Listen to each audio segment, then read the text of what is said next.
আসসালামু আলাইকুম, সবাই ভালো আছেন? সকাল সকাল এই যে নাস্তা বানানোর জন্য রেডি হয়ে গেছি। এখন চুলাতে দিয়ে দিয়েছি কড়াই চাপিয়ে পরিমাণ মতো তেল, পেঁয়াজ আর কাঁচামরিচ দিয়ে দেব। দিয়ে এটা হালকা করে ভেজে নেব। আর সুজির হালুয়া করা হয়ে গেছে। এই যে আমি এটা হালকা করে ভেজে নিয়ে আলু কেটে রেখেছি। বেশি মোটাও না, চিকন না, এরকম করে আলু তরকারি খেতে খুব ভালো লাগে।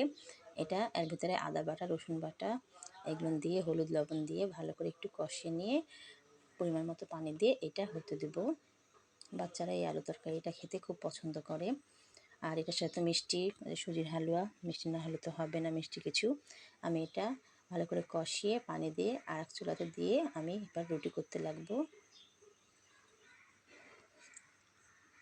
আর এক চুলাতে আলু তরকারিটা হয়ে যাক, এই খেতে আমার রুটিগুলো বানাইনি। এই যে আমার রুটি বানানো হয়ে গেছে, আমার আলু তরকারি হয়ে গেছে। আর এই যে সুজির হালুয়া, এটা খেতে খুব ভালো লাগে। যারা যারা আমার চ্যানেলকে এখনও ফলো করেন, ঝট করে আমার চ্যানেলকে ফলো করে দেবেন, লাইক শেয়ার কমেন্ট করতে ভুলবেন না। সবাই আমার পাশে থাকবেন। আল্লাহ হাফেজ।